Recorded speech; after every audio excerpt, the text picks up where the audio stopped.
doors, please.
This is a World Trade Center bound E-train. The next stop is 23rd Street. Stand clear of the closing doors, please.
This is 23rd Street.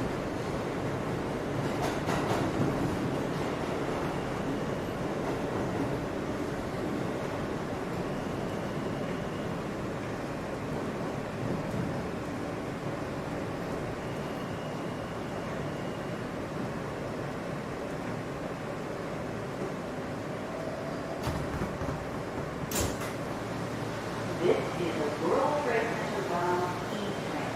The next stop is 14th Street. Stand clear of the closing doors, please.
Next residential is 864 Smith Doctor.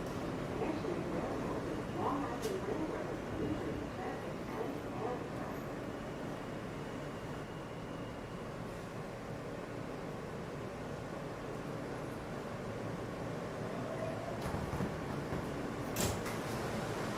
This is a World Trade Center bound E-train. The next stop is 23rd Street. Stand clear of the closing doors, please.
This is 23rd Street.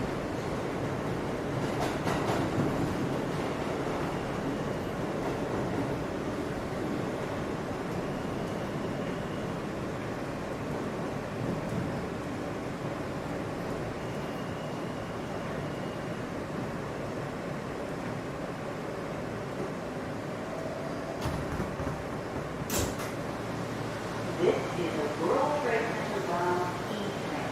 The next stop is 14th Street. Stand clear of the closing doors, please.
This is the World Trade Center bound E train. The next stop is 23rd Street. Stand clear of the closing doors, please.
This is 23rd Street.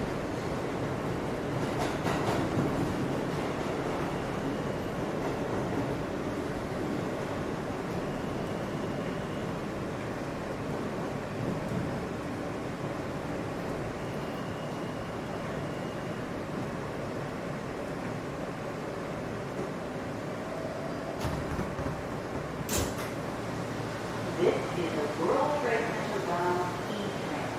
The next stop is 14th Street. Stand clear of the closing doors, please.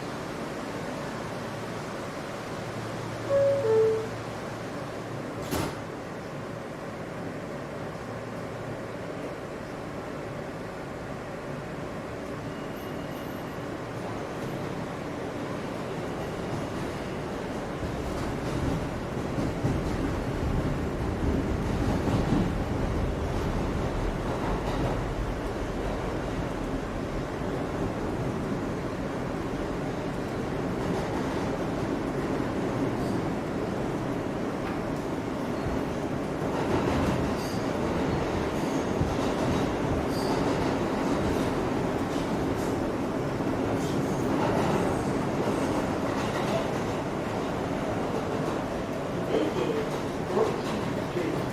Transfer is available to the A and L trains.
This is World Trade Center bound E train. The next stop is West 4th Street.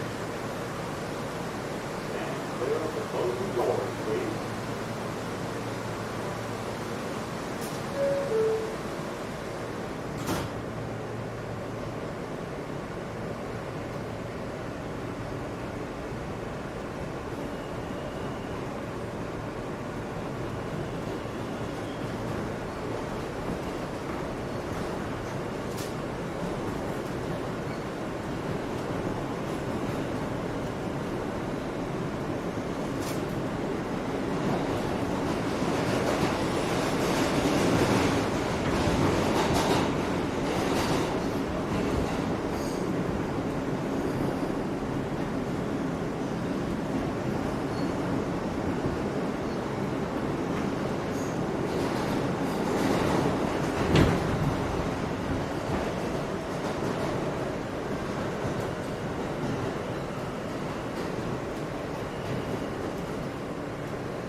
The next stop is 14th Street. Stand clear of the closing doors, please.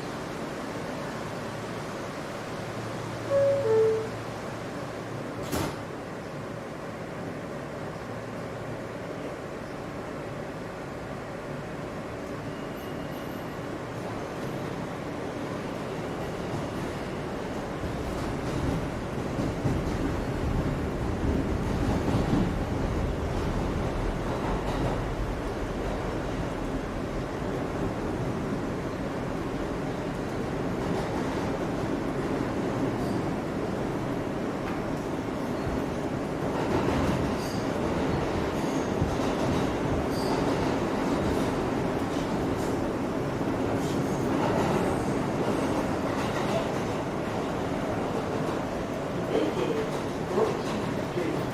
Transfers available to the A and L trains.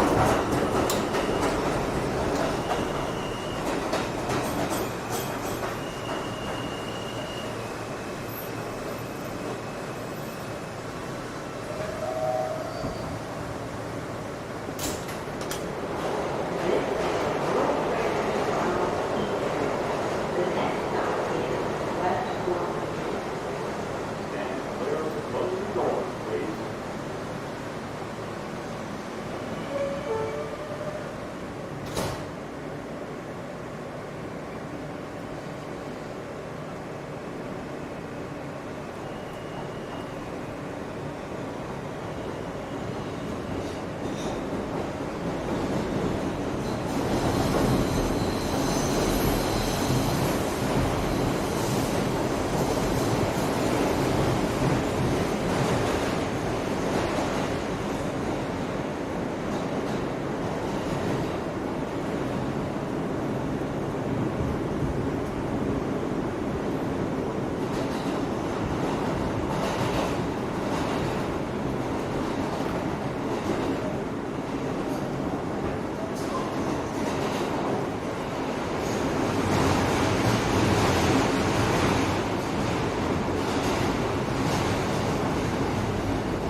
This is West 4th Street. Transfers available to the A, B, D, F, and F. This is the World Trade Center bound E train. The next stop is 23rd Street. Stand clear of the closing doors, please.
This is 23rd Street.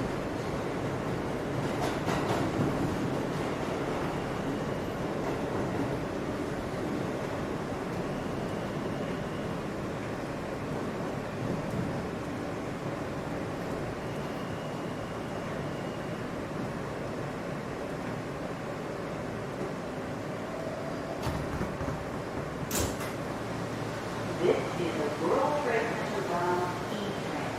The next stop is 14th Street. Stand clear of the closing doors, please.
23rd Street.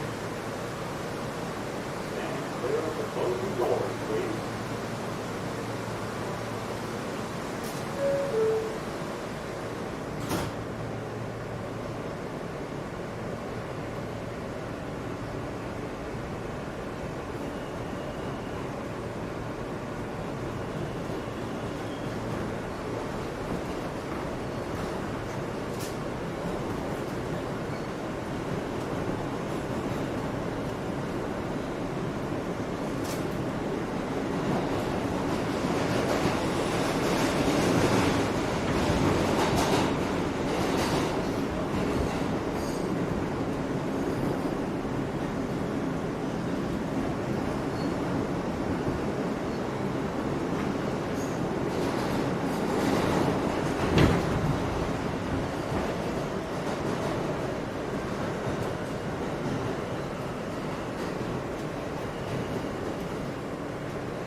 This is 23rd Street.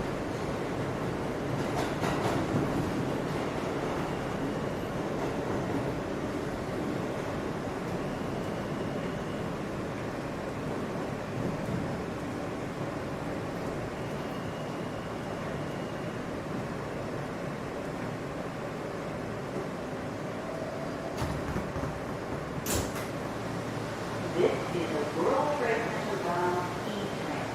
The next stop is 14th Street. Stand clear of the closing doors, please.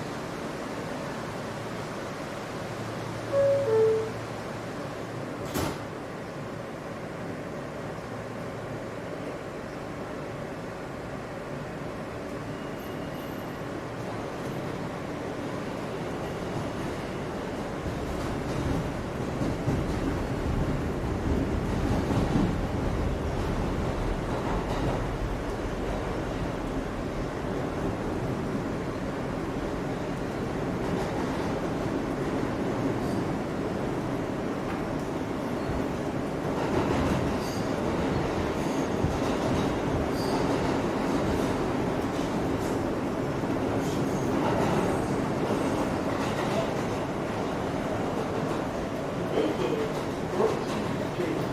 Transfer is available to the A and L trains.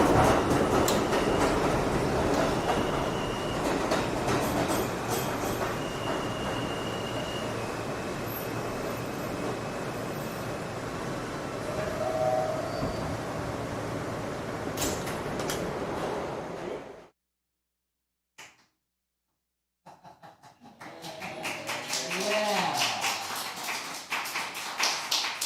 I'm underwhelmed. No, I'm much overwhelmed. Thanks so much for coming. It is a pleasure to have a full house. So it's so great to have everyone here in the theater, live. As you can see, we've gone to great lengths to make everything safe for everybody, and I'm sure everybody thinks that they're safe. So glad to have you here in a safe environment. And also glad to have everyone that's tuning in via live stream. Glad to have you there also. So it's kind of an interesting thing that we're both live and live stream all at the same time. And it's a great day for PACA. We're very, very pleased. Yay. So without further ado, we have a great show for you tonight, MARX in SOHO. It is an original piece of work by Howard Zinn. It's hysterically funny, believe it or not. Who thought communism was so funny? And so feel free to enjoy yourselves. We're pleased to do a one-man show. Ken is doing an excellent job, and we're very proud to have him on our stage. So without any further ado, ladies and gentlemen, Ken Brundage in MARX in SOHO.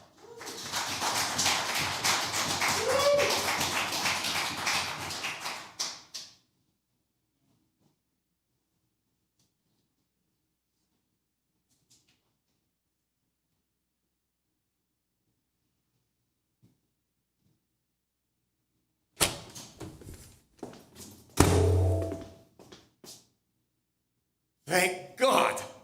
An audience! Good of you to come. You weren't put off by those idiots who said Marx is dead. Well, I am, and I am not. That's dialectics for you.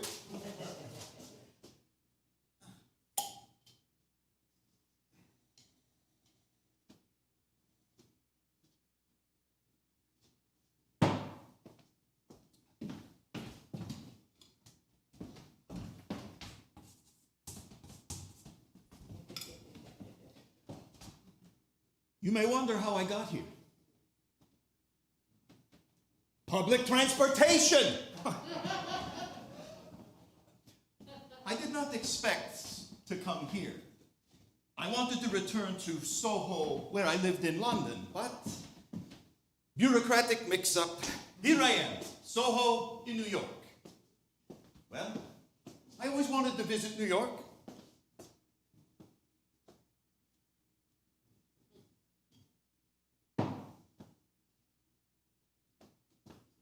Why have I come back? To clear my name. I have been reading your newspapers. They are all proclaiming that my ideas are dead. It's nothing new. These clowns have been saying this for over 100 years. But did you ever wonder why it is necessary to declare me dead again and again? Well, I have had it up to here. So, I asked for the right to come back, just for a while. But there are rules. I told you, it's a bureaucracy. It is permissible to read, even to watch, but not to travel. I protested, of course, and had some support. Socrates told them that the untraveled life is not worth living. Gandhi fasted. Mother Jones threatened to picket. Mark Twain came to my defense in his own strange way. Buddha chanted, "Om." But the rest of them stayed quiet. My God, at this point, what do they have to lose? Yes, there too, I have a reputation as a troublemaker. But even there, protest works. Finally, they said, all right, you can go. You can have an hour or so to speak your mind. But remember, no agitating. They do believe in freedom of speech, but within limits. They are liberals. So, spread the word. Marx is back for a little while. But understand one thing. I am not a Marxist.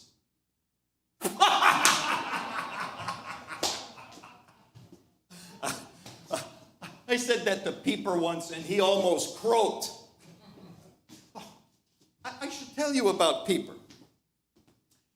We were living in London, Jenny and I and the little ones, plus 2 dogs, 3 cats, 2 birds, barely living. A little flat on Dean Street, near where they dumped the city sewer. We were in London because I had been expelled from the continent, expelled from the Rhineland. Yes, my birthplace. Oh, I had done dangerous things. I was the editor of a newspaper, Der Rheinische Zeitung. Hardly revolutionary, but I suppose the most revolutionary act one can engage in is to tell the truth. Now, in the Rhineland, the police were arresting the poor people for gathering firewood from the estates of the rich. I wrote an editorial protesting that. So, they threatened to censor our paper. I wrote an editorial saying there was no freedom of the press in Germany. They decided to prove me right. They shut us down.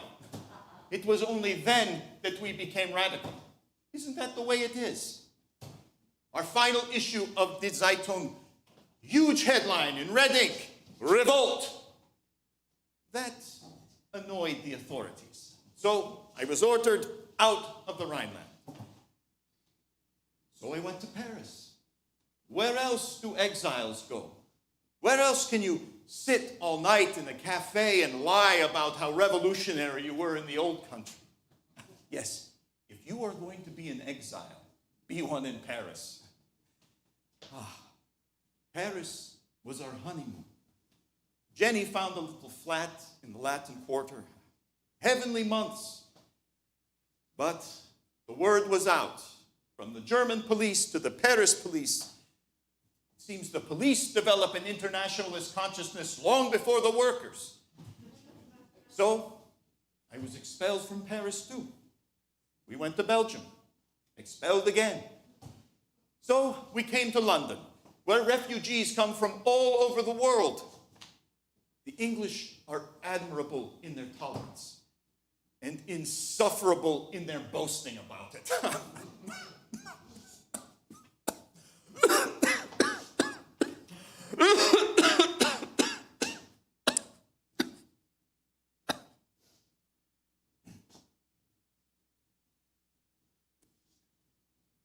The doctor said the cough would go away in a few weeks. That was in 1858. But I was telling you about Pieper. In London, the political refugees from the continent marched in and out of our house. Pieper was one of them. He buzzed around me like a hornet. He was a flatterer, a sycophant.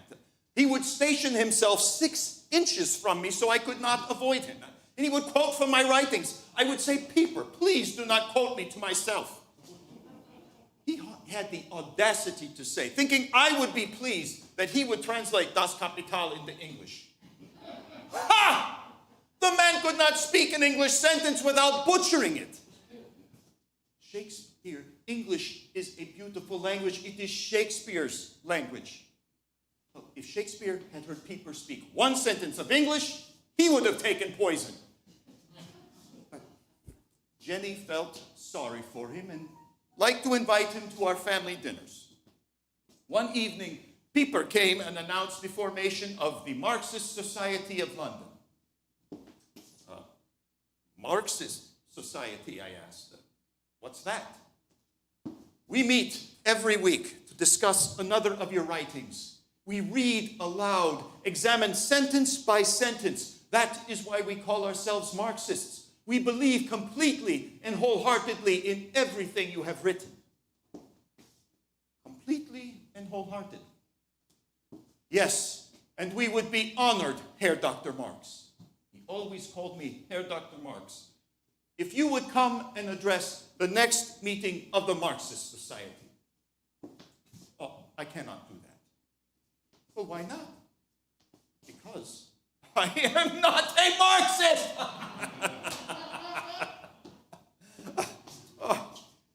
I didn't mind his bad English. Mine was not that perfect. It was his way of thinking. He was an embarrassment, a satellite encircling my words and reflecting them to the world, but distorting them. And then he defended those distortions like a fanatic, denouncing anyone who interpreted them differently. I once said to Jenny, do you know what my greatest fear is? And she said that the workers' revolution will never come? No, that the revolution will come, and it will be taken over by men like Pieper. Flatterers when out of power, bullies and braggarts when holding power. Dogmatists. They will speak for the proletariat and interpret my ideas for the world. They will organize a new priesthood, a new hierarchy with excommunications and indexes, inquisitions and firing squads. All this will be done in the name of communism, delaying for 100 years the communism of freedom, dividing the world between capitalist empires and communist empires. They will muck up our beautiful dream, and it will take another revolution, perhaps 2 or 3, to clean it all up. That is what I fear. No, I was not going to have Pieper translate Das Kapital into English. It represented 15 years of work in the conditions of SOHO. Every morning, walking past beggars sleeping amidst the sewage, as I made my way to the British Museum in its magnificent library. They are working until dusk, reading. Is there anything more dull than reading political economy? Yes, writing political economy. Then, home through the darkening streets, listening to the street vendors calling out the prices of their wares, the veterans of the Crimean War, some blind, some with no legs, begging for a penny in the noxious air. Poor smell of London. Yes. My critics trying to minimize what went into Das Kapital, would say, as they always say about radical writers, oh, he must have had some dreadful personal experience. Well, yes, if you want to make much of it, that walk through Soho fueled the anger that went into Das Kapital. Oh, I hear you saying, well, of course, that's how it was then over a century ago. Oh, only then. On my way here, I walked through the streets of your city, surrounded by garbage, breathing foul air, past the bodies of men and women sleeping in the street, huddled against the cold. Instead of a lassie singing a ballad, a voice in my ear, please, sir, some change for a cup of coffee. You call this progress? Because you have motor cars and telephones and flying machines and thousands of potions to make you smell better? And people sleeping in the street?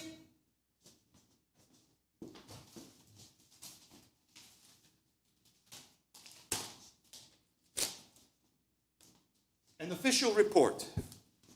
United States gross national product, yes, gross, last year was $7,000 billion. Very impressive. But tell me, where is it? Who is profiting from it? Who is not? Less than 500 individuals control $2,000 billion in business assets. Are these people more noble, more hardworking, more valuable to society than the mother in the tenement nurturing 3 children through the winter and no money to pay the heating bills? Did I not say 150 years ago that capitalism would bring about an enormous increase of wealth in society, but that this wealth would be concentrated in fewer and fewer hands? Giant merger. Chemical Bank and Chase Manhattan Bank. 12,000 workers to lose jobs. Stocks rise. And they say my ideas are dead.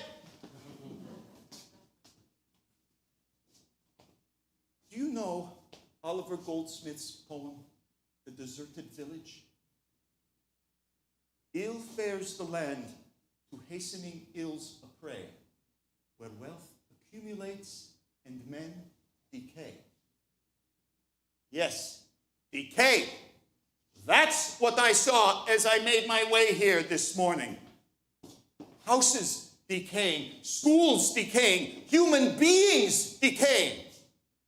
But then I walked a little farther, and suddenly I was surrounded by men of obvious wealth, women in jewels and furs. Suddenly, I heard the sound of silence. Was violence being done nearby? Was a crime being committed? Was someone trying to take part of the gross national product illegally from someone who had stolen it legally? Ah, the wonders of the market system. Human beings reduced to commodities, their lives controlled by the super commodity, money.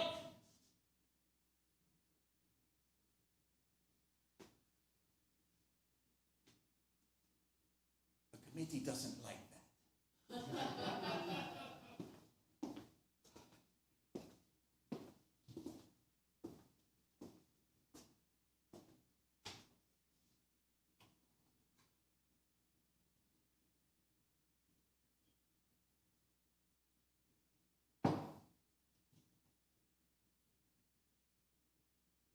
That little flat on Dean Street, Jenny would make hot soup and boiled potatoes.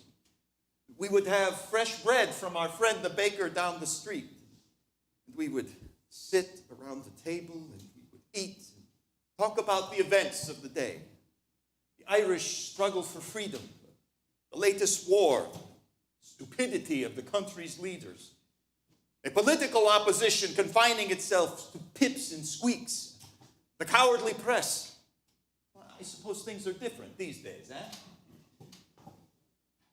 After dinner, clear the table and I would work with my cigars handy and a glass of beer.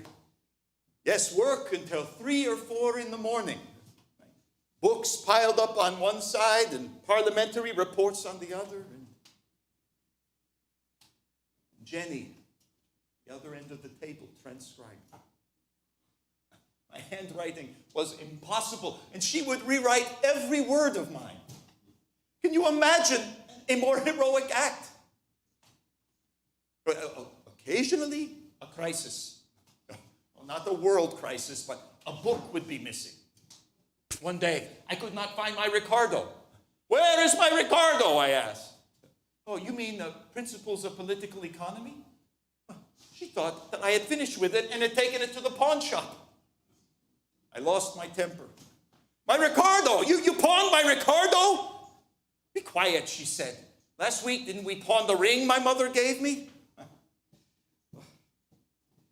Yes, that's how it was. We pawned everything, especially gifts from Jenny's family. And when we ran out of those gifts, we pawned our clothes. One winter, you know London's winters? I did without an overcoat. Another time, I walked out of the house and my feet began to freeze in the snow. I realized I was not wearing shoes. We had pawned them the day before. When Das Kapital was published, we celebrated, but Engels had to lend us money so we could go to the pawn shop and retrieve our linens and dishes for the dinner. Engels, a saint. There is no other word for him.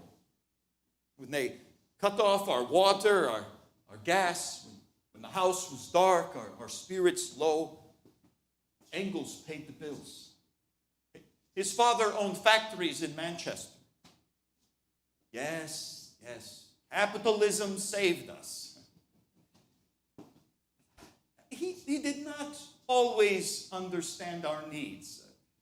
We had no money for groceries, and Engels would send us crates of wine. One Christmas, we did not have the means for a Weihnachtsbaum and a Christmas tree. And Engels showed up with 6 bottles of champagne. So we imagined a tree, formed a circle around it, and drank champagne and sang Christmas songs. I knew what my revolutionary friends were saying. Marx the atheist with a Christmas tree. Yes, I did say religion is the opium of the people. But no one ever pays attention to the full passage. Religion is the sigh of the oppressed creature, the heart of heartless conditions, the soul of a soulless world. It is the opium of the people. True. Opium is no solution, but sometimes it is necessary for the pain. And don't I know pain from my boils? And doesn't the world have a terrible case of boils?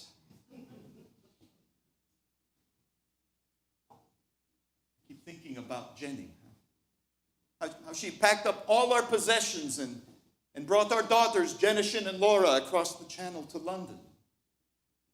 Gave birth 3 times in that cold, miserable flat on Dean Street.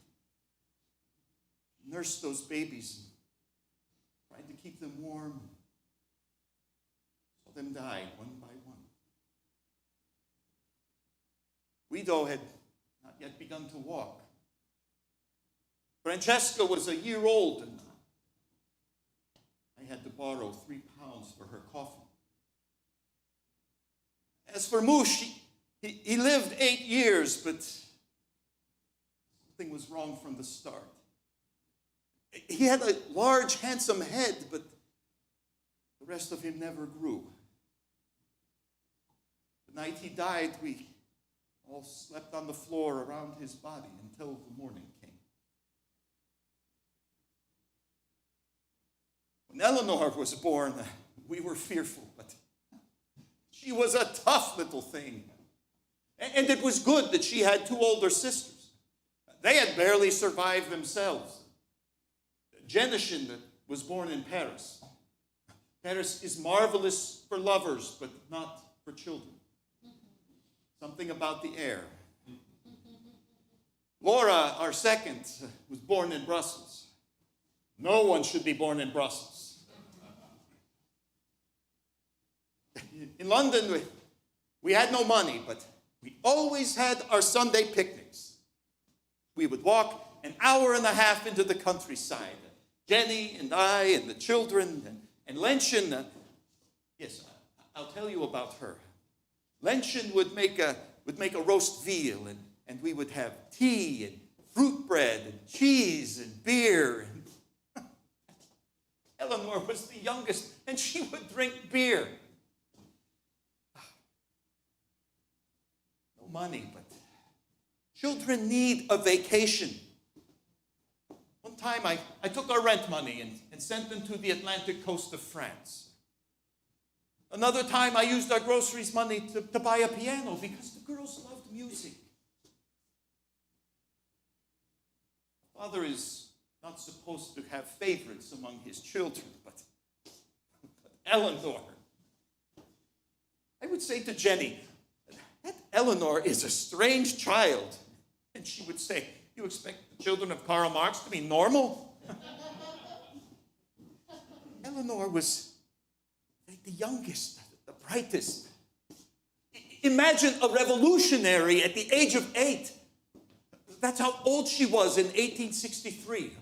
Poland was in rebellion against Russian rule, and Tussie wrote a letter. That's what we called her, Tussie. She wrote a letter to Engels about those brave little fellows in Poland, as she called them. At the age of 9, she sent a letter to America, advice to President Lincoln on how to win the war against the Confederacy. And she smoked, and she drank wine. And still she was a child. She would be dressing her dolls while taking a sip from a glass of wine. At the age of 10, she played chess with me, and I could not easily defeat her. At the age of 15, she suddenly became furious against the law about observing the Lord's Day. No activity on Sunday was permitted. So she organized Sunday evenings for the people at St. Martin's Hall and brought musicians there to play Handel and Mozart and Beethoven. The hall was packed. Over 2,000 people. It was illegal, but no one was arrested.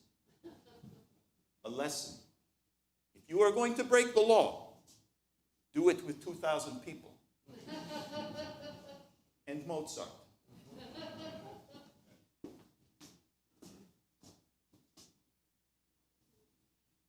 I used to read Shakespeare and Aeschylus and Dante aloud to her and her sisters, which she loved. Her room was a Shakespeare museum. She memorized Romeo and Juliet and made me read over and over again those lines when Romeo sees Juliet for the first time. The brightness of her cheek would shame those stars as daylight doth a lamp. Her eyes in heaven would through the Erie region stream so bright that birds would sing and think it were not night.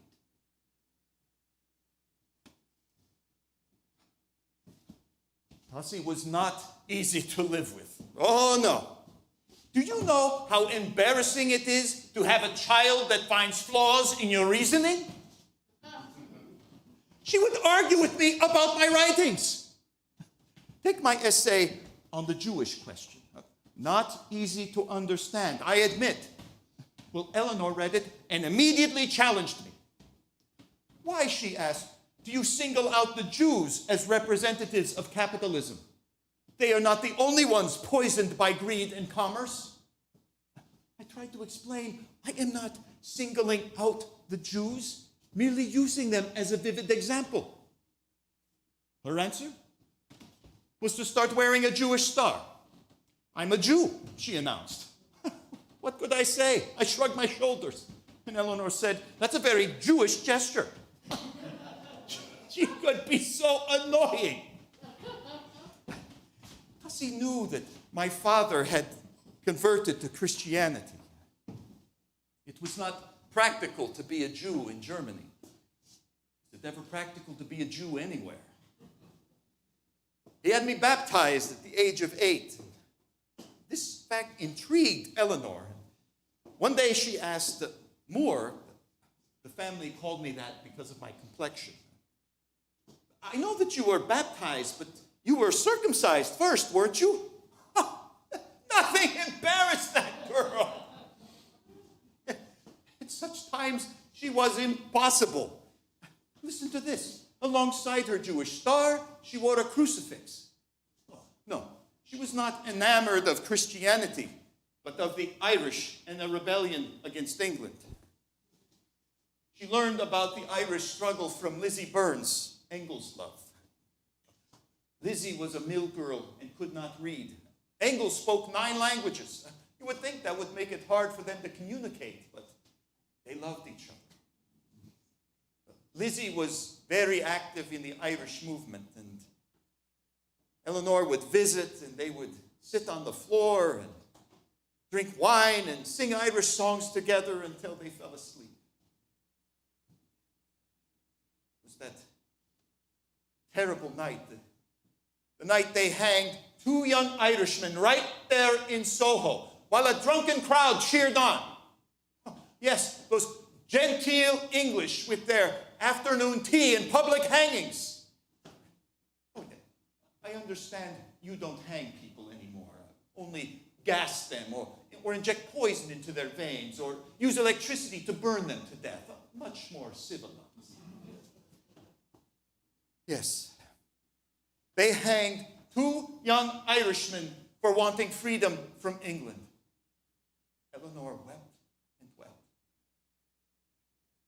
I tried to tell her, Hussy, you don't have to get involved in the horrors of the world so soon. You are just 15. And she said, that's the point, Moore. I am not 13. I am not 14. I am 15.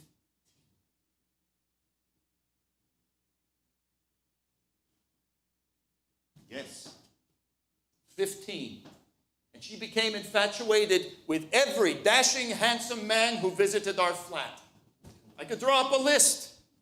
Throughout her entire life, Eleanor was clever in politics, idiotic in love.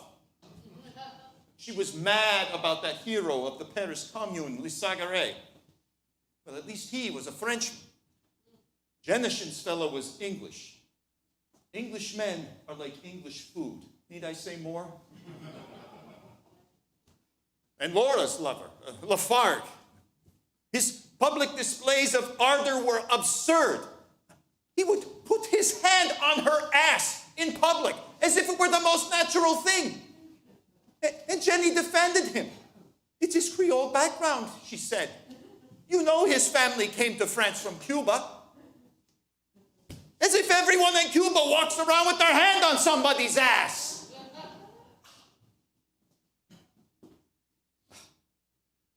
Jenny was always trying to calm me down.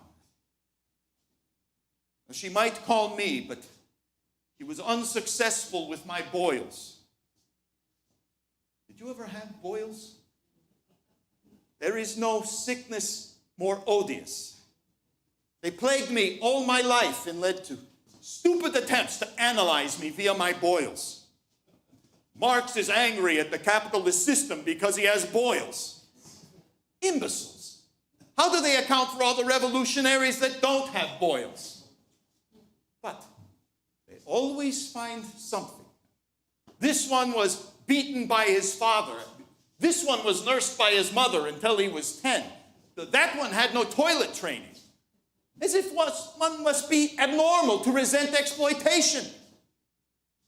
Every explanation except the obvious, that capitalism, by its nature, its assault on the human spirit, breeds rebellion. Oh, I know. They say that capitalism is much more humane than it was in my time. Oh, really? Just a few years ago, yes, it was in the newspapers. Factory owners locked the doors on women working in their chicken factory in North Carolina. Why? To make more profit. There was a fire. 25 workers were trapped, burned to death. Yes, perhaps my anger did inflame my boils. But you try working. You try sitting and writing with boils on your ass. And don't tell me about doctors. That they knew even less than I did, much less because the boils were mine. I could not sleep until one day I discovered something miraculous. Water. It's as simple as that. Cloths soaked in warm water. Jenny would apply them patiently, hour after hour. She would get up in the middle of the night when I cried out and apply those soothing wet cloths. Sometimes when Jenny was away, Lenchen would do that. Lenchen. Here we are, living in poverty in SOHO, and Jenny's mother decides to send us Lenchen to help with the babies. We had pawned our furniture, but suddenly we had a servant girl. That's how it is when you marry into the aristocracy. Your in-laws don't send you money, which you desperately need.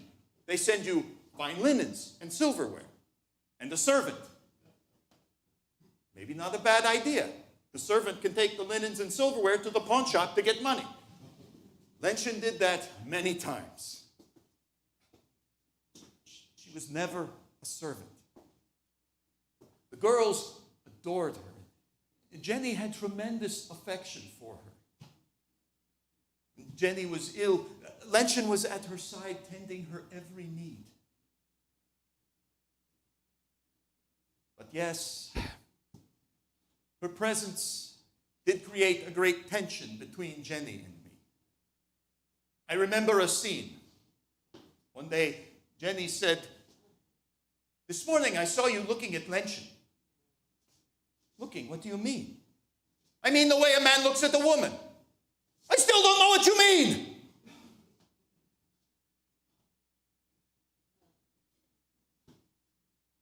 It was one of those conversations that cannot possibly come to any good.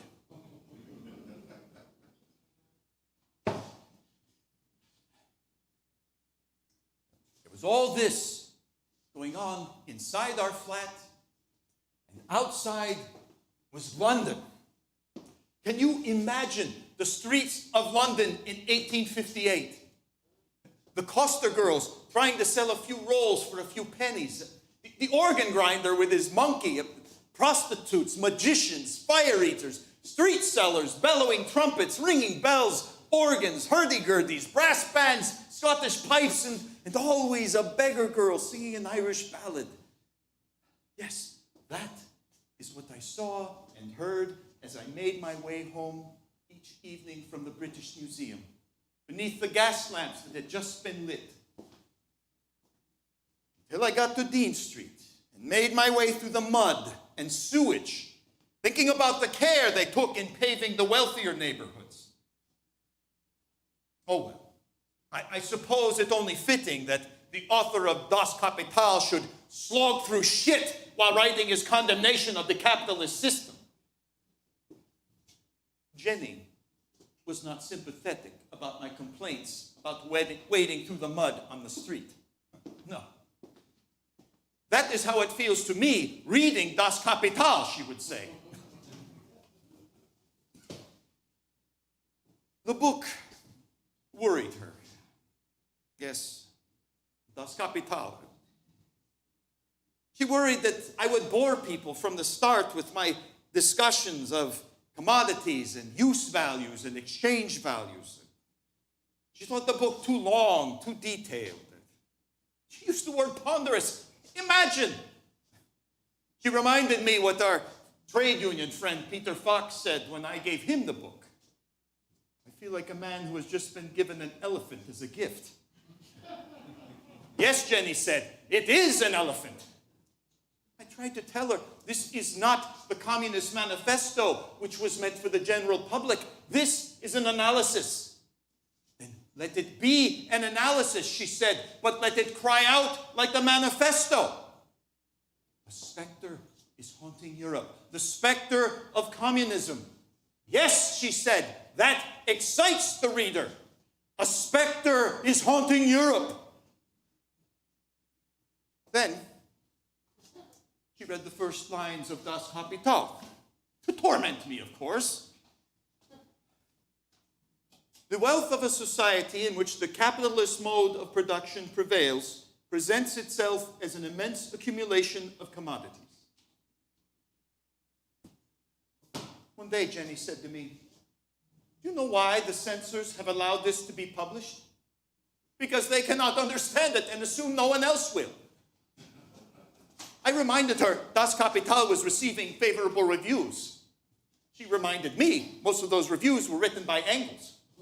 I said that maybe she was being critical of my work because she was unhappy with me. "You men," she said, "you cannot believe that your work deserves criticism, and so you attribute it to something personal. Yes, more, my personal feelings are there, but this is separate." Yes, her personal feelings. Jenny was having a terrible time then. I suppose I was responsible, but I did not know how to ease her anguish. You must understand, we fell in love when I was 17 and she was 19. She was marvelous looking. Auburn hair, dark eyes. For some reason, her family took a liking to me. They were aristocrats. Aristocrats are always impressed by intellectuals. Her father and I would have long discussions on Greek philosophy. I had done my doctoral thesis on Democritus and Heraclitus. I had come to realize that up till now, philosophers had only interpreted the world, but the point was to change it. When I was expelled from Germany, Jenny followed me to Paris. There we married, and she gave birth to Jenishin and Laura. We were happy in Paris, living on nothing, meeting our friends in the cafe. They also lived on nothing. What a bunch we were. There was Bakunin, the huge, shaggy anarchist. Engels, the handsome atheist. Heine, the saintly poet. Oh, Stirner, total misfit. And Proudhon, who said, property is theft, but wanted some.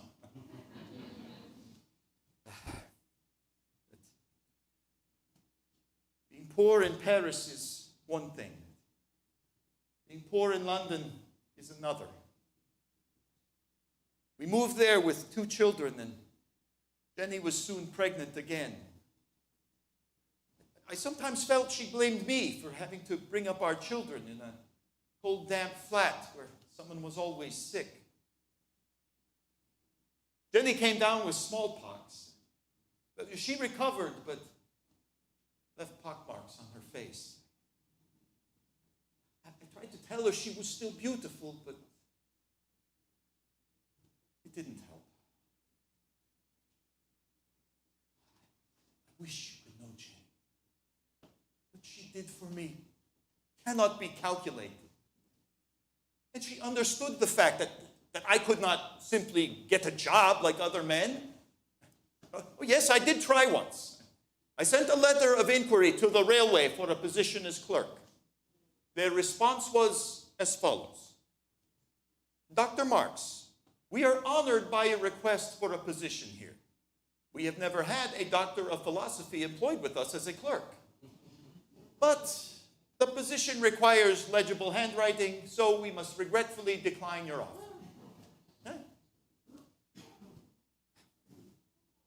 Jenny believed in my ideas, but She was impatient with what she thought were the pretensions of high-level scholarship. "Come back down to earth, Herr Doctor," she would say. She wanted me to explain my theory of surplus value in a way that ordinary workers can understand. I tried to tell her no one can understand it without first understanding the labor theory of value and how labor power is a special commodity whose value is determined by the cost of the means of subsistence, and yet gives value to all other commodities, which always exceeds the value of labor power.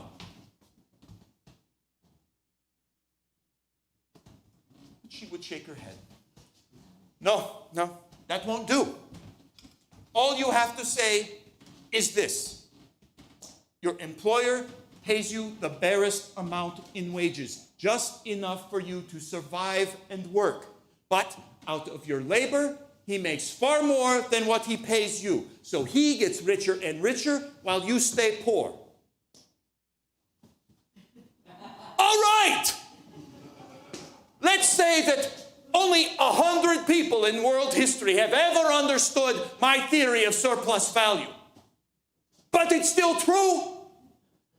Last week, I was reading reports from the United States Department of Labor. There you have it. Your workers are producing more and more goods and getting less and less in wages. And what is the result? Just as I predicted.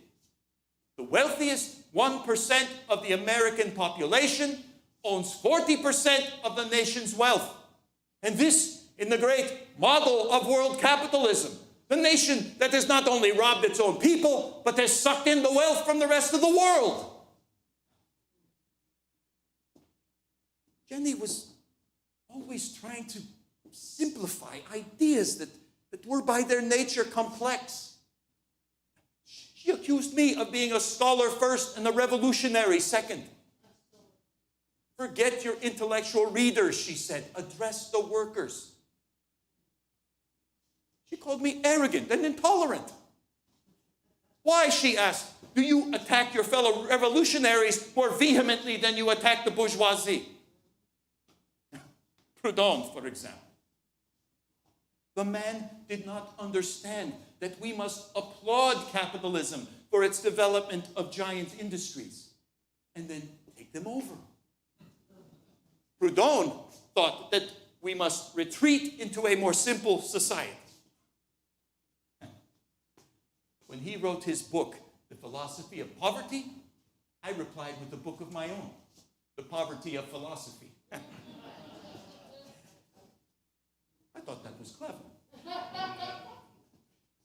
Jenny thought it was insulting. I suppose Jenny was a far better human being than I could ever be. She encouraged me to get off my behind and involved in the cause of the London's workers. She came with me when I was invited to address the first meeting of the International Working Men's Association. It was the fall of 1864. 2,000 people crammed into St. Martin's Hall. The workers of all countries must unite against foreign policies which are criminal, which play upon national prejudices, and which squander in wars the people's blood and treasure. We must unite across national boundaries to vindicate the simple laws of morals and justice in international affairs. Workers of the world, unite!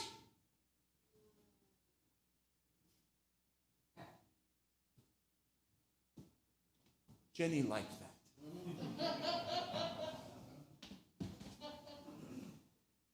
She kept the family together. The water shut off, the gas shut off, but she never tired of the subject of female emancipation. She felt that women's vitality was being sapped by staying home and darning socks and cooking, so she refused to stay home. She accused me of being theoretically an emancipationist, but practically ignorant of the problems of women. You and Engels, she said, write about sexual equality, but you do not practice it. Well, I'm not going to comment on that. Jenny supported with all her heart the Irish in their struggle against English rule. Queen Victoria had said, those Irish are really abominable people, not like any other civilized nation. Jenny wrote a letter to the London newspapers. England hangs Irish rebels who want nothing but freedom. Is England a civilized nation?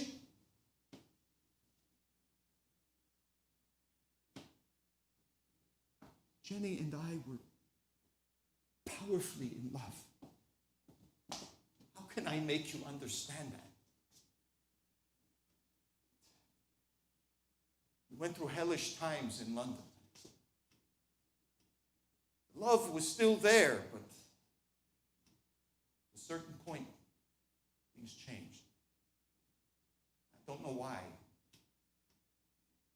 Jenny said it was because she was no longer the great beauty I had wooed. And that made me angry. She said it was because of lynching. That made me more angry. She said I was angry because it was true. And that made me furious.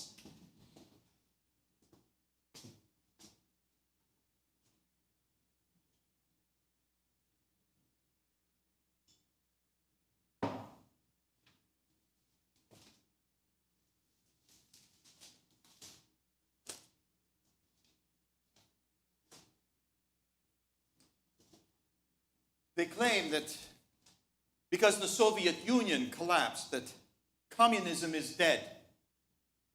Do these idiots understand what communism is? Do they think that a system run by a thug who murders his fellow revolutionaries is communism? Scheisskopf. Journalists and politicians who say such things, what kind of education did they have? Did they ever read the manifesto that Engels and I wrote when he was 28 years old and I was 30?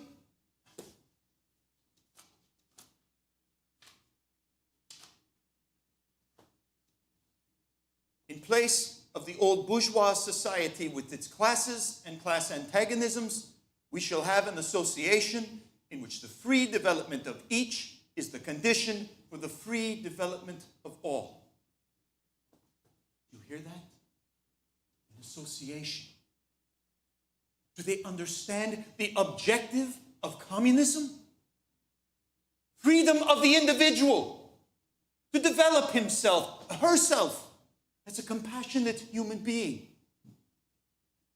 Do they think that someone who calls themselves a communist or a socialist and acts like a gangster understands what communism is? To shoot those that disagree with you? Can that be the communism that I gave my life for? That monster that took all power for himself in Russia and who insisted on interpreting my ideas like a religious fanatic while he was lining up his old comrades against the stone wall before firing squads.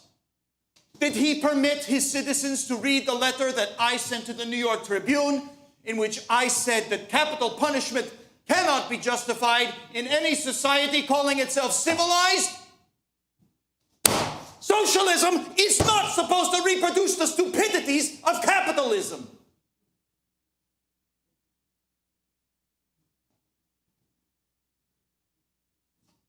Here in America,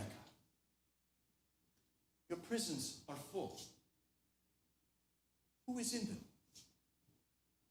The poor. Some committed violent, terrible crimes. Most are thieves, robbers, burglars, sellers of drugs. They believe in free enterprise. They do what the capitalist does, but on a smaller scale. Did you ever read what Engels and I wrote about prisons?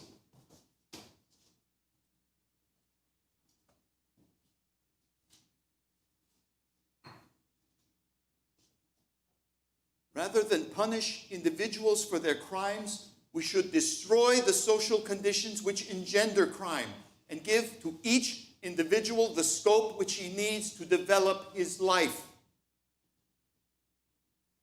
Yes, we spoke of a dictatorship of the proletariat, not a dictatorship of a party, a central committee, not a dictatorship of one man. No, we spoke of a temporary dictatorship of the working class. The masses of the people will take over the state and govern in the interests of all until the state itself becomes unnecessary and gradually disappears. Bakunin, of course, disagreed. He said that any state, even a worker state, if it has an army or police or prisons, will become a tyranny. He loved to argue with me. Do you know about him, Bakunin, the anarchist? If a novelist were to invent such a character, you would say the existence of such a person is not possible. To say that Bakunin and I did not get along is a great understatement.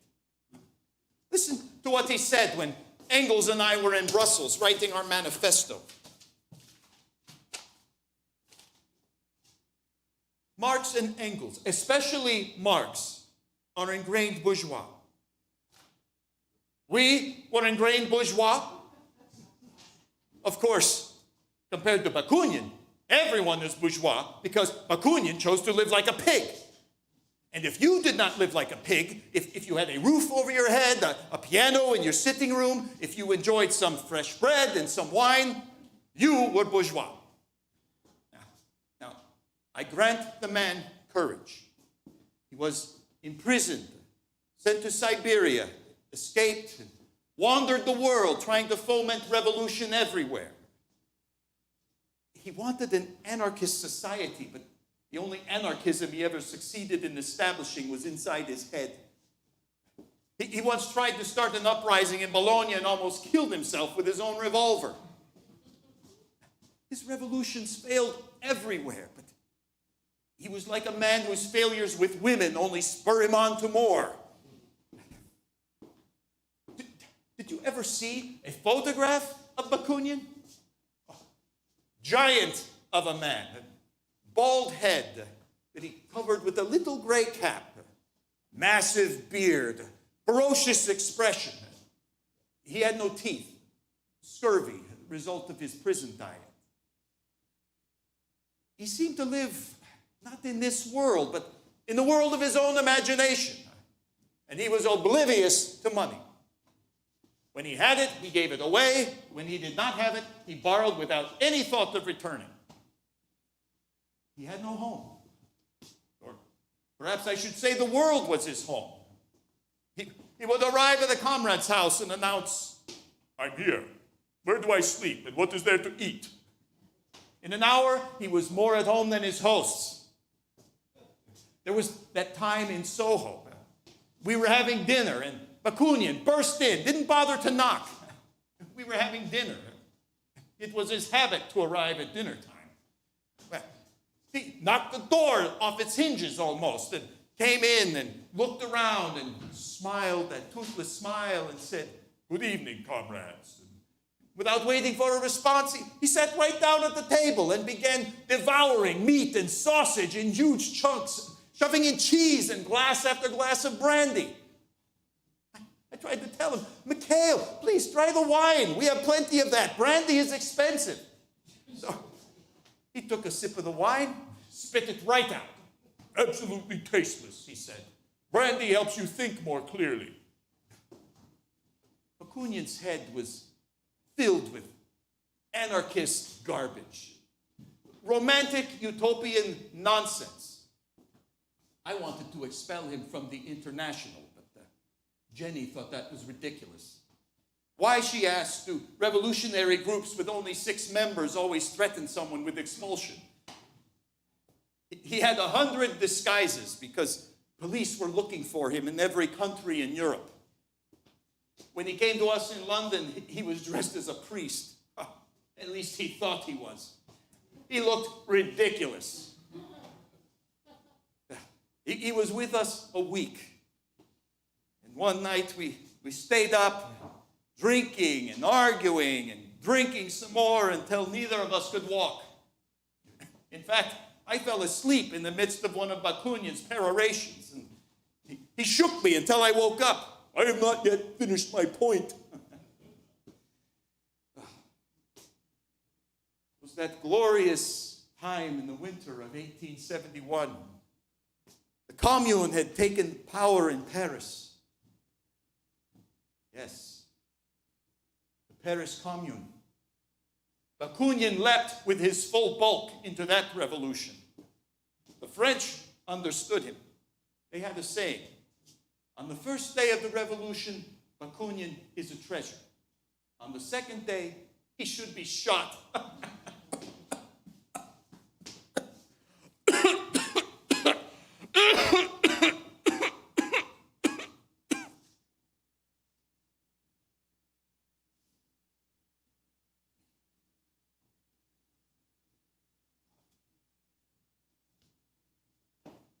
Do you know about that magnificent episode in human history, the Paris Commune? The story starts with stupidity. I am speaking of Napoleon III, yes, nephew of Bonaparte. He was a buffoon, a stage actor, smiling to the crowd while 16 million French peasants lived in blind, dark hovels, their children dying of starvation. But because he kept the legislature, because people voted, it was thought they had democracy. A common mistake. Bonaparte wanted glory, so he made the mistake of attacking Bismarck's armies. He was quickly defeated, whereupon the victorious German troops marched into Paris and were greeted by something more devastating than guns: silence. The statues in Paris had been draped in black. An immense, invisible, silent resistance. They did the wise thing. They paraded through the Arc de Triomphe and quickly departed.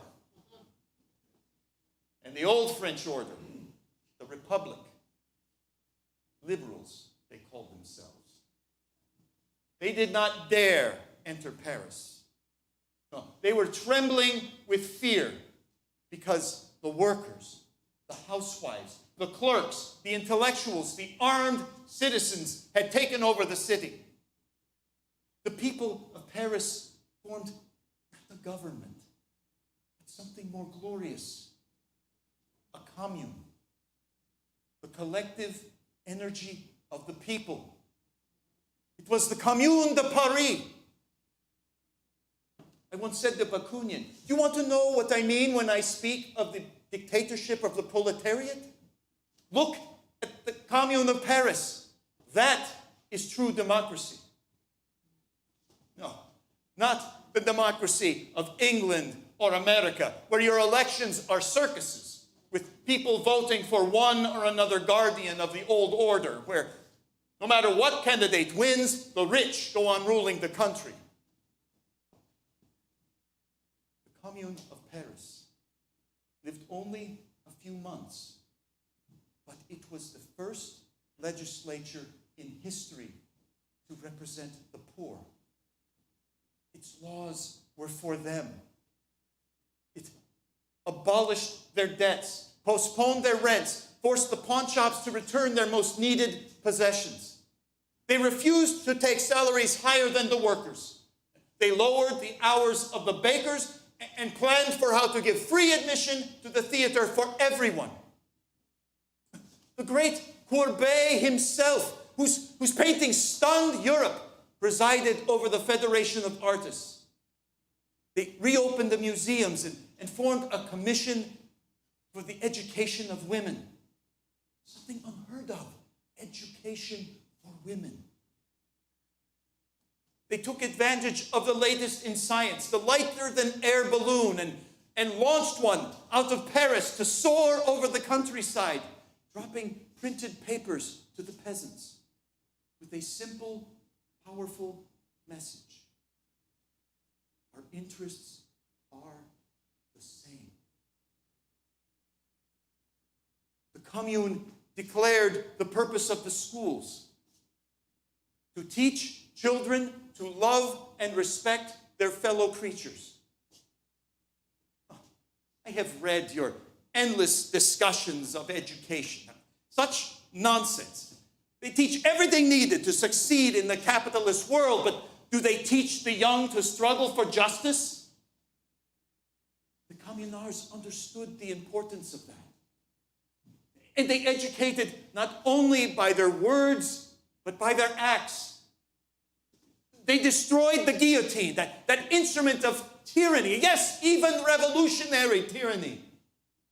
And then, wearing red scarves and carrying a huge red banner, the buildings of Paris festooned with sheets of red silk, they gathered around the Vendôme column, symbol of military power, a huge statue surmounted by the bronze head of Napoleon Bonaparte.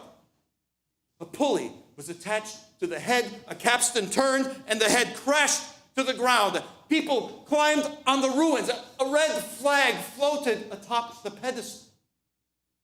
It was now the pedestal not of one country, but of the human race.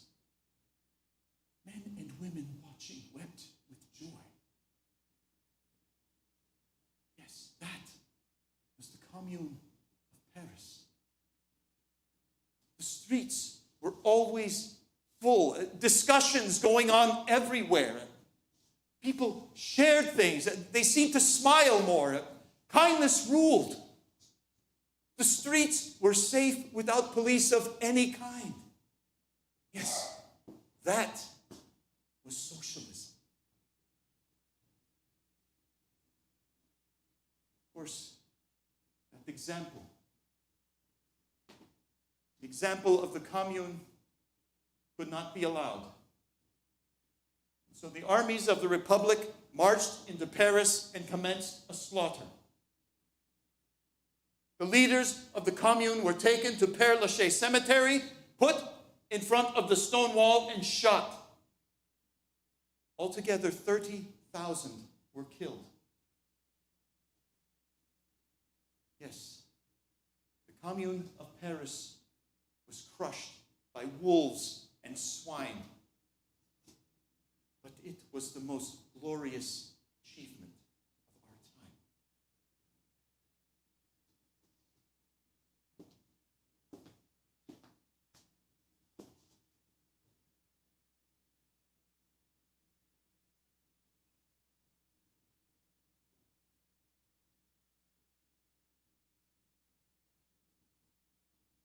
No.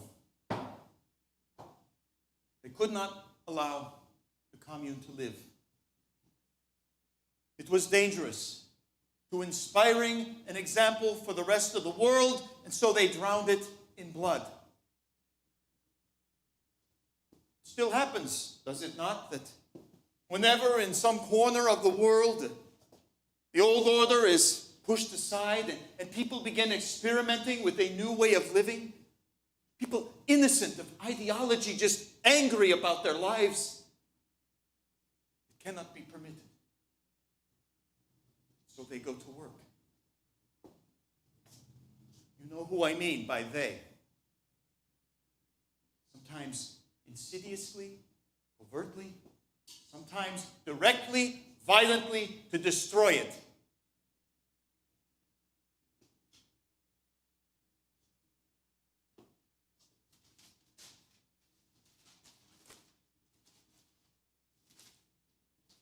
Oh yes, they keep saying capitalism has triumphed.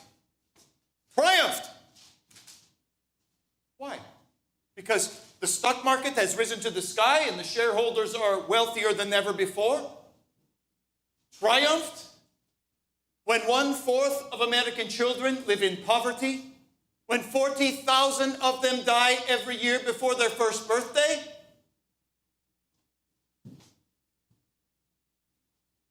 In New York City, 1,000 people lined up before dawn for 200 jobs. What will happen to the 800 who are turned away? Is that why you are building more prisons? Yes, capitalism has triumphed, but over whom? You have technological marvels. You have sent men into the stratosphere, but what about the people left on earth? Why are they so fearful? Why do they turn to drugs and alcohol? Why do they go berserk and kill? Yes, it's in the newspapers. Your politicians are bloated with pride. The world will now move toward the free enterprise system. Has everyone become stupid? Don't they know the history of the free enterprise system? When government did nothing for the people but everything for the rich? When your government gave 100 million acres free land to the railroads and looked the other way as Chinese immigrants and Irish immigrants worked 12 hours a day on those railroads and died in the heat and the cold. And when those workers rebelled and went on strike, the government sent in armies to smash them into submission. Why the hell did I write Das Kapital if not because I knew the misery of capitalism, of the free enterprise system? In England, little children were sent to work in the textile mills because their tiny fingers could work the spindles. In America, young girls went to work in the mills of Massachusetts at the age of 10 and died at the age of 25. The cities were cesspools of vice and poverty. That is capitalism then and now. Oh yes, I see the luxuries advertised in your magazines and on your screens. Yes, all those screens with all those pictures. You see so much but know so little. Doesn't anyone read history anymore? What kind of shit do they teach in schools these days?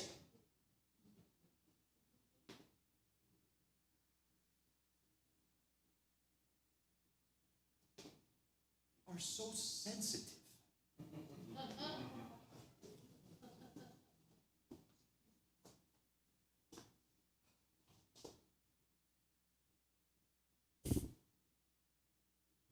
Miss Jenny. She would have something to say about all this. I watched her die, sick and miserable at the end. Surely she remembered our years of pleasure, our moments of ecstasy in Paris, even in SOHO. I miss my daughters.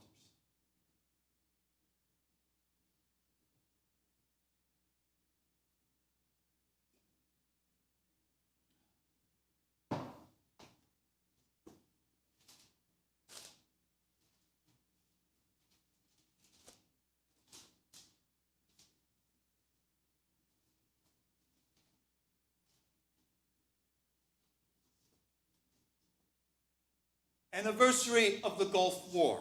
A victory short and sweet. Yes. I know all about these short, sweet wars that leave thousands of corpses lying in the field, children dying from lack of food and medicine. In Europe, Africa, Palestine, people killing one another over boundaries. Did you not hear what I said over 150 years ago? Wipe out these ridiculous national boundaries. No more passports, no more visas, no more border guards or immigration quotas. No more flags or pledges of allegiance to an artificial entity called a nation. Workers of the world, unite! Backside is killing me. I confess, I did not reckon on capitalism's ingeniousness in surviving. I did not imagine that there would be drugs to keep the sick system alive, wars to keep industries going, to make people crazed with patriotism so they forget their misery, religious fanatics promising the masses that Jesus will return. I know Jesus. He's not coming back.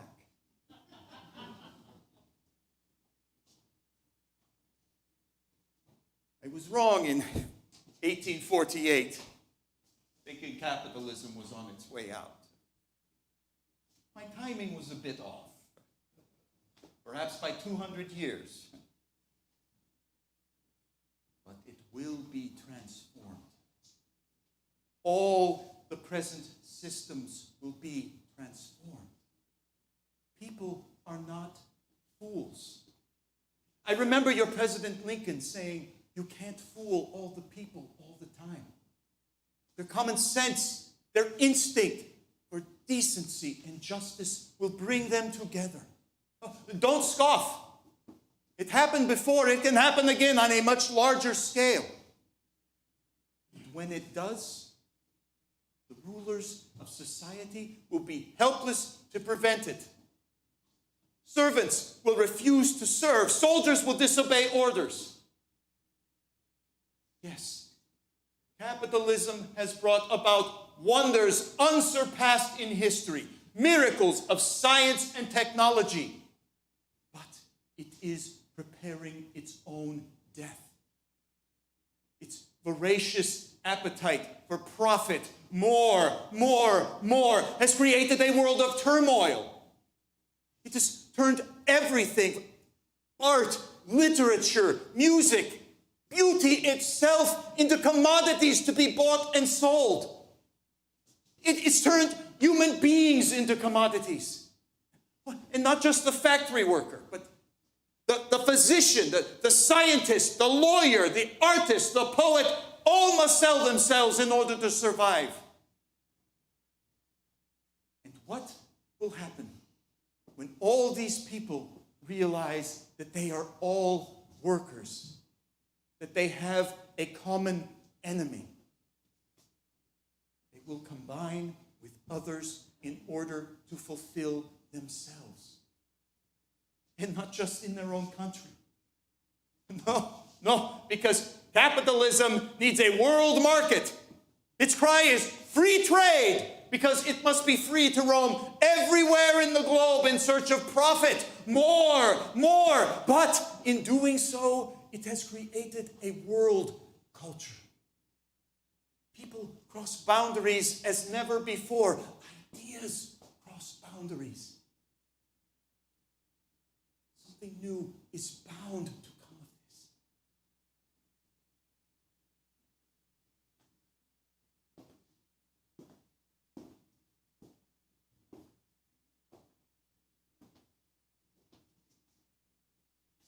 When I was in Paris with Jenny in 1843, I was 25, and I wrote that in the new industrial system, people are estranged from their work because it is distasteful to them. They are estranged from nature as machines, smoke, smells, noises invade their senses. Progress, it is called. They are estranged from others as everyone is set against everyone else, struggling for survival. And they are estranged from their own selves, living lives that are not their own, living as they do not really want to live, so that a good life is possible only in dreams, in fantasy. But it does not have to be. There is still a possibility of choice. Only a possibility, I grant. That is now clear. Nothing is certain. I know that now. I was too damned certain. Now I know. Anything can happen.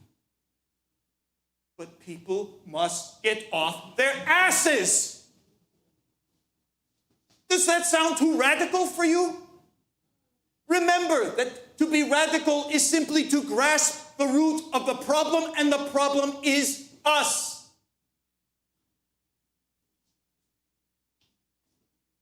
I have a suggestion.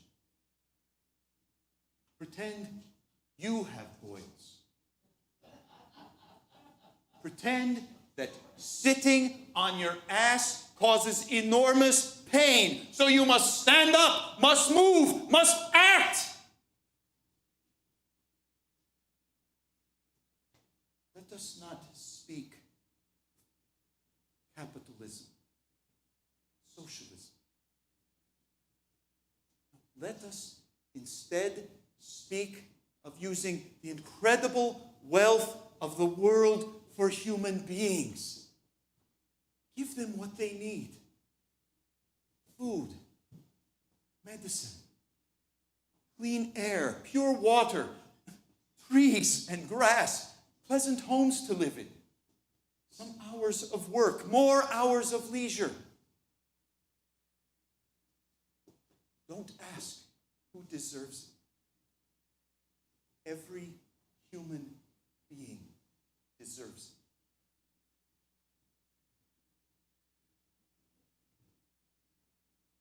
it. Time to go.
Do you resent my coming back and irritating you?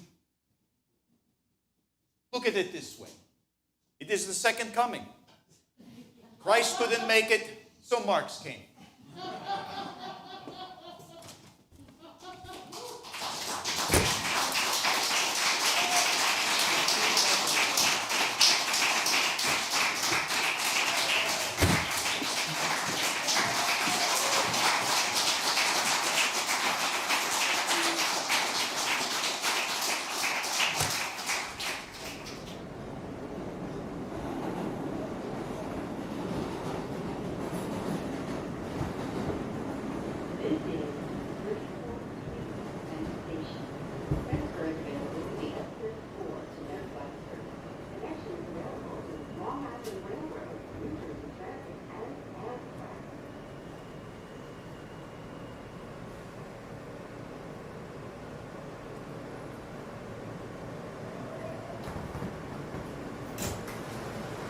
This is the World Trade Center bound E-train.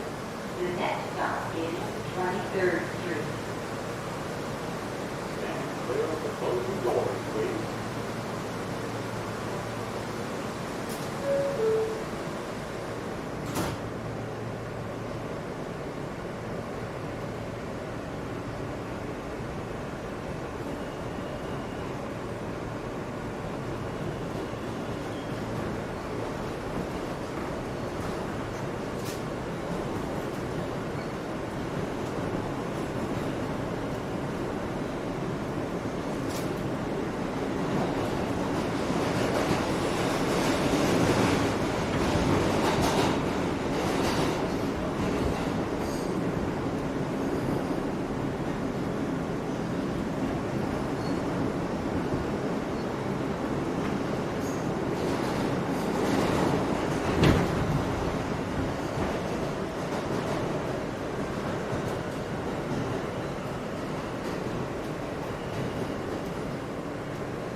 World Trade Center bound E-train. The next stop is 14th Street. Stand clear of the closing doors, please.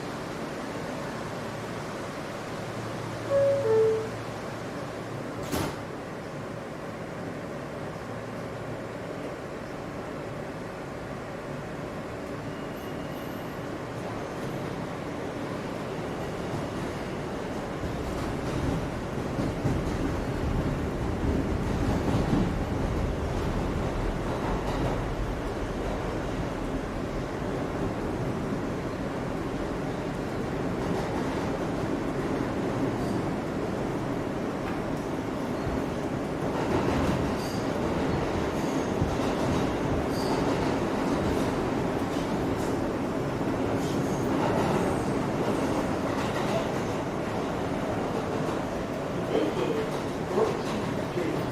Transfers available to the A and L trains.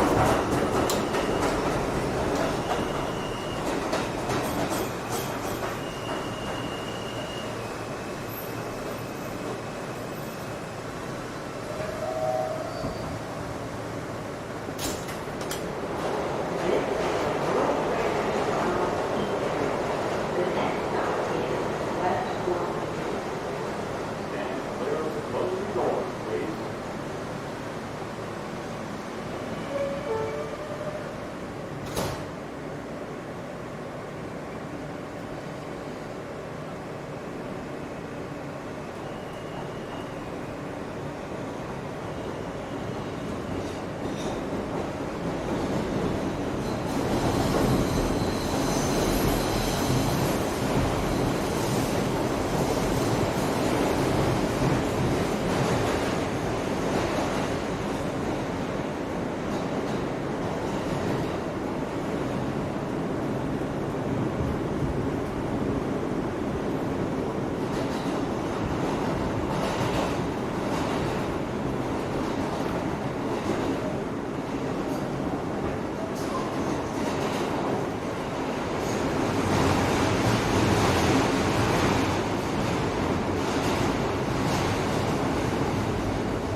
This is West 4th Street.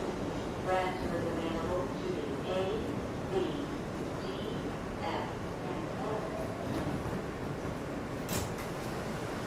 This is the World Trade Center bound E-train. The next stop is 23rd Street. Stand clear of the closing doors, please.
This is 23rd Street.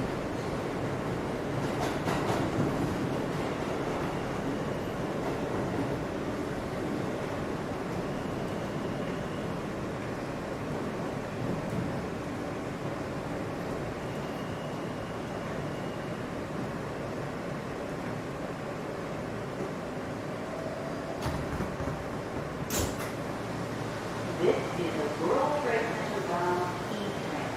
The next stop is